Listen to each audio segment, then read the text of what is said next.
Something I'd like to read. Hopefully it's not boring, but here we go. Like a lot of you, I called that number for boothworld Industries. Before I called, I read through the responses in a thread. I like knowing what's going to happen before it happens. I guess I'm boring like that. It was still a 6 thrill to dial in the number and hit call even though I knew it was coming. I was on the home phone and made sure to block my info, just in case. Something went wrong though. All you got was a voicemail. I got a live person. Welcome to Boothworld Industries. My name is Samantha, and I will be your operator today. Name? I froze at this point. I didn't know what to say. I expected a canned message like the rest of you got, maybe even the weird text. I never expected a real person to pick up. I panicked and hung up the phone. When it started ringing 5 seconds later, I left the house to go pick up my daughter Ariana from school. On the way back, my cell started ringing. Ariana loves the hands-free phone in our car. She loves to pick it up and pretend like it's the intercom of a spaceship and that the caller is a Cylon. I blame my husband's frequent viewing of Battlestar Galactica for this. Mommy, Ariana asked, can I push the button? Sure, I said. Make it fast before the light changes, though. Ariana unbuckled her seatbelt and reached up between the two front seats to hit the button that would pick up the phone. Hello, she said, after she waited for the beep that would let you know the phone picked up. I heard the same voice from earlier, flat, almost robotic. Welcome to Boothworld Industries. My name is Samantha, and I will be your operator today. Name? Everything stopped for me then. The light turned green, cars drove by, the cars behind me honked. But I sat there, staring at my steering wheel. Our No Sleep is supposed to be a place for true scary stories. A place where you can scare yourself for a little but be fine at the end. A safe place to live out your fears. There was nothing safe about that woman's voice on the other end of the phone. Mommy, Ariana asked, is everything okay? Hello, Ariana, the operator said. Welcome to Boothworld Industries. My name is Samantha, and I will be your operator today. Name? Ariana, my daughter said. Ariana, stop, I said. Mrs. Jacobs, the woman said, please call the office when you get home. We have some remodeling to schedule. I didn't answer. I hung up the phone and drove the rest of the way home. Ariana looked up at me as we walked up the driveway. Was that a Cylon? I smiled, even though it felt like someone had screwed my stomach to the concrete and it was still writhing around there. No, honey, I said. Cylons aren't real. My little girl looked up at me. Her brow wrinkled and she frowned. That broke my heart. It was the first time I'd lied to her. No, it wasn't a Cylon on the other end of the line, but there was something lacking in the Boothworld operator's voice. Something broken, something non-human, something dead. When we got inside, I made Ariana a bowl of cereal and took it to her room. I turned on SpongeBob SquarePants for her to watch, and I headed back to the kitchen. I knew what I had to do. I typed the Boothworld Industries number into my cell, 630-296-7536. When I brought the phone up to my ear, someone was breathing on the other end. I never even heard it ring. Hello? I asked. Welcome to Boothworld Industries. My name is Samantha, and I will be your operator today. Name? My mouth went dry. I knew what I was supposed to do. Janice Hoffman, I said. Janice was my boss at work. Although her voice reminded me of Fran Drescher's, her constant exploring hands reminded me more of that sleazy boss from Disclosure. On the other end of the phone, I could hear Samantha pounding on the keyboard. It sounded like she was wearing one of those cordless headsets and slamming her face down on the keys.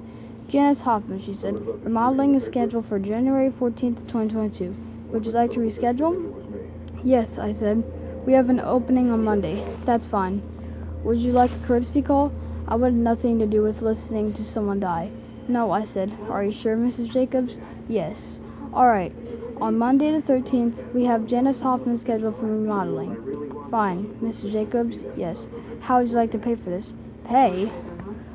What was she talking about? The Arno Sleep story never mentioned anything about payment. Pay? I asked. Yes, Mrs. Jacobs. When you reschedule modeling, the scheduling is final unless another member shifts the scheduled date. We expect payment in full services rendered. What's the price? Ariana. The name hung in the air. Ariana? I whispered. What do you mean? The price for the scheduled remodeling is your daughter, Ariana. If you do not pay, we will have no choice but to repossess what is due. My blood ran cold when she said repossess. I could hear her smiling on the other end of the phone, the first fragment of emotion she's shown yet. What's the difference between a payment and a repossession? I asked, closing my eyes. You can earn any payment back, parts of it at least, by referring new members. Unfortunately, all repossessions are final. Why are you doing this? Ma'am, you responded to our ad on our No Sleep and called us. You contracted work on Janice Hoffman. Now we were at the payment stage. The cost of work is your daughter, Ariana. You can't have her. Wonderful. Repossession is scheduled then. We at Boothworld Industries say thanks and welcome to the club. You have a marvelous day. I jumped when the phone clicked. I took it away from my head and stared at it. If I hadn't felt like I was going to cry and throw up at the same time, I would have laughed. Everything was crazy. I was crazy. I stared at my sales display. I never hit send. The Boothwood Industries number was still sitting there on the screen. I ran to Ariana's room. It was empty. The bowl of cereal sat on the towel I always put under anything Ariana ate, in case of spills. Sitting in the bowl was a business card. I took a picture because I thought I was going crazy and I thought that the card wouldn't be there if I blinked. When I picked the card up, it was warm, baking with wet heat. My skin crawled and I threw it down. It landed backside up in the bowl. I heard a roar outside and made it out just in time to see a matte black Chevelle SS roll around the corner. I called the police. They sent out an officer and he took down all my info. An Amber Alert was issued. The waiting began. I felt desperate, so I visited our booth world, but the subreddit was private. I got a call a few hours later. The number was from a 917 area code. Hello? I asked. I already knew who would be on the other end. Ma'am, this is Samantha from Boothworld Industries again. Your courtesy call begins now. I hung up. My cell started ringing again. 323 area code. I took the battery out of my cell. My house phone started ringing. Caller ID read an 832 area code. I didn't answer. I pulled the jack from the wall and sat down with my face in my hands. I couldn't bring myself to think about what was happening. I sat there and cried, feeling completely helpless. That's when the phone started ringing. Both phones. My cell buzzed across the table, away from its battery, and my unplugged home phone rang louder than it ever had before. I got in my car and left. I went to Walmart and used a payphone to call the detective in charge of Ariana's case. His name was Stark. After waiting a long time on hold, Stark picked up. Mrs. Jacobs, he said. Have you found her? I asked. No, but we traced the number. It was from a cell phone for some kid on a block over from where you live. He said he never made the call, but the carrier says otherwise. The kid says that he called the number for just a second. Here it is, Boothwood Industries on a site called Reddit, I said. That's what I said. There's no record of Boothwood Industries anywhere. We're holding the kid and I'll let you know if anything happens, okay? Is that all? I asked. I wanted my daughter back. Yes, ma'am. It's best if you leave this to us, okay? Alright, good, Stark said. We at the police department say thanks, and you're welcome to call if you need to, but I'm sure we'll be in touch soon. You have a marvelous day. I hung up the phone and started ringing immediately. I picked it up, stupidly hoping it was Stark with new info. It wasn't.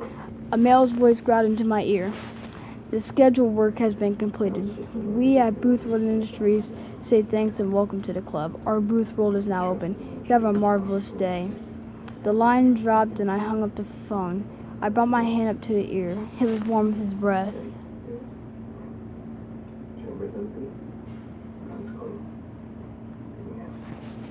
Well, that was a crazy story. Wow. Okay, see you guys in the next video.